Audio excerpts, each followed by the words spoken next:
Bonjour à tous et bienvenue.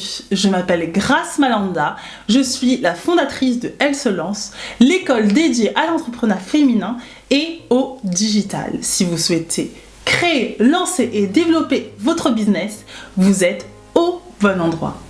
Aujourd'hui, je vais répondre à une nouvelle question qui m'a été posée par Diva.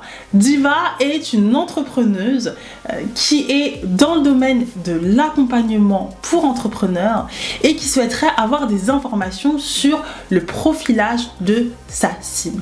Clairement, Diva me demande comment connaître les attentes, les besoins et les envies de sa cible. Je trouve que cette question, elle est hyper importante et fondamentale quand vous lancez, créez et développez votre business en ligne.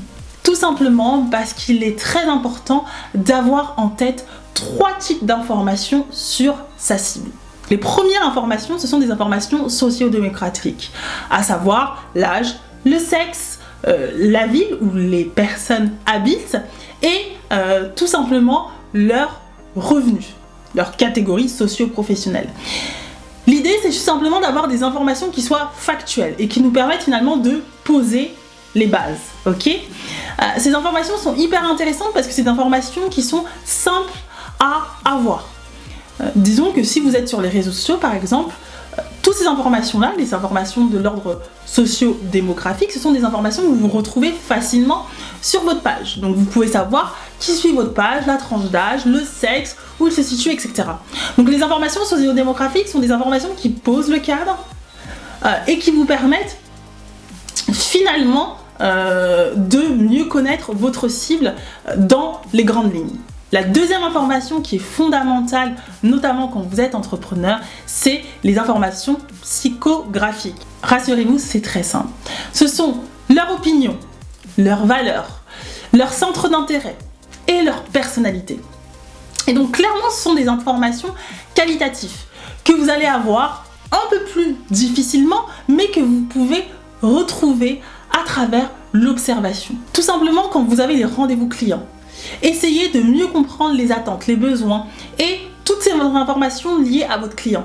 Qu'est-ce qui l'intéresse davantage ? Typiquement, si vous êtes dans le domaine de la vente de produits bio, ce qui peut être intéressant justement, c'est quand vous êtes en contact avec votre audience, c'est tout simplement de savoir quels sont les autres centres d'intérêt de votre audience. Vous pouvez le savoir à travers des questionnaires en ligne, via Tipform par exemple, ou alors à travers des questionnaires sur les réseaux sociaux, notamment sur Facebook et Instagram.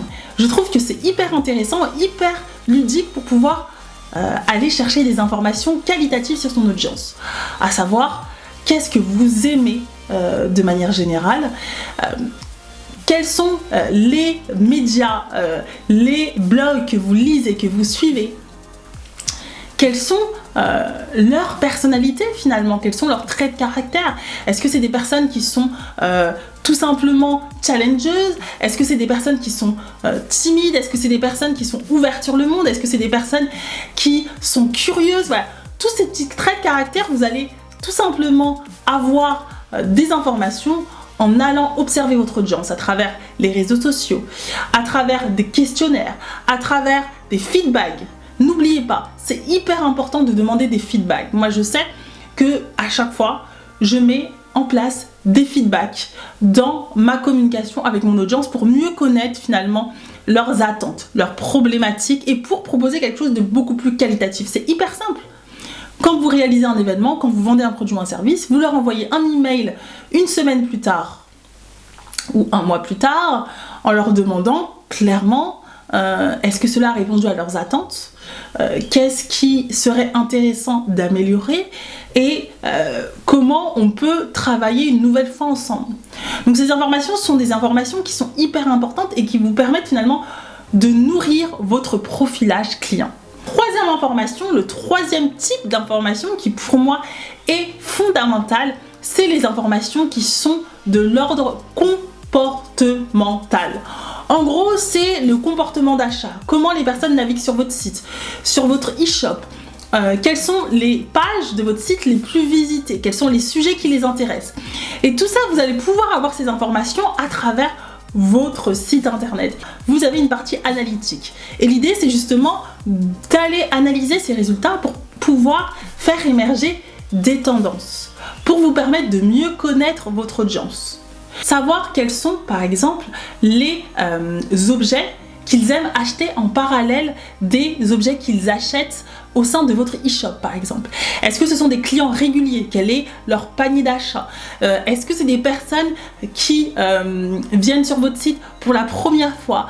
À travers quel site, à travers quelle plateforme ils sont venus sur votre site internet? Comment ils ont connu votre site? Donc c'est toutes les informations factuelles qui vont vous permettre de mieux profiler votre audience pour pouvoir au final lui donner la bonne information au bon moment.